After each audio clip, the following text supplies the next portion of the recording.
The turrets in Battlefront 2 serve a purpose for players who enjoy defending command posts and other places by using these powerful blasters to get quick kills. But are all of them good? Do some of them lack in comparison to others? Well guys, today let's find out. We're going to be ranking all the turrets in Star Wars Battlefront 2 from worst to best. So without further ado, let's do this. The worst turrets in Battlefront 2, at least in my opinion, would have to be the Yavin tower turrets. And they seem like they'd be a good idea on paper, but they have one big problem, and that's the lack of visibility. You just can't see nothing with these things. It's kind of unreal.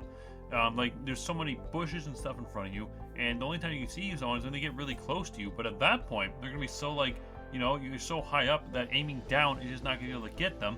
So it's just like, what's the point of this? And it's pretty much the same as the regular turret, but you're more exposed, you're higher up, can't see nothing, and like they just suck. They're unreal on the campaign missions. When the computers use them, they just snipe you. But when you try and use them, good luck, man. You can't see nothing on that command post over there to the left, command post to the right.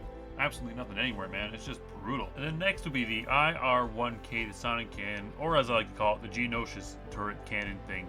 It's just trash. It's used only in Geonosis, of course, and thank God for that. It has like no range, the damage is fine, and it even has a good, rate of fire. But you're better off using vehicles or just sniping or using standard infantry or literally anything else. These things just suck, man. Like I said, the rate of fire is probably their only saving point because you can kill infantry pretty quickly. But they have one major issue with that, is that the spots they're in, so your point of view, your range of view, whatever you call it, is just horrendous. You can't see nothing. So you can attack vehicles, right? But you're not going to do any damage to the vehicles. You can kill guys, but like you'd be better off getting into a thing, like using a normal trooper, or just getting into a vehicle and killing guys. These things they're just so bad. They're so cool in the movies too. Like you see them destroying rocks, and they're just like super powerful and knocking Jedi over. And in this, it's just like, you just do nothing. It's like shooting air at people. It's just horrible. The Hoth turret is a very powerful turret for taking down ships. If you got good accuracy, taking care of the AT-ATs, if you got multiple going after them, and destroying the shield bunker, which I think is best of. They're amazing at destroying the shield bunker, actually, like I said. But taking down regular infantry is just awful with this thing. Good luck with it. It's so damn slow, and you're better off just using something else for that. But for these other purposes, man, this thing is pretty crazy, not gonna lie. The normal shot has a pretty good rate of fire. The charge shot is very powerful. Regardless of how you're gonna use it, it's a good turret. I like it a lot. Looks cool, sounds cool, it's awesome. The Hoth defense turret is almost the opposite of the dish turret. It's amazing at taking care of ground infantry, but awful for vehicles. Do not try that. Going after guys, racking up points, it's just crazy at that, man. And that alone kind of makes it better. There's also the fact that you're not exposed on it, and that is a little bit of a downside because the AT-ATs do spawn in troops, so therefore there's gonna be guys all over you most of the time.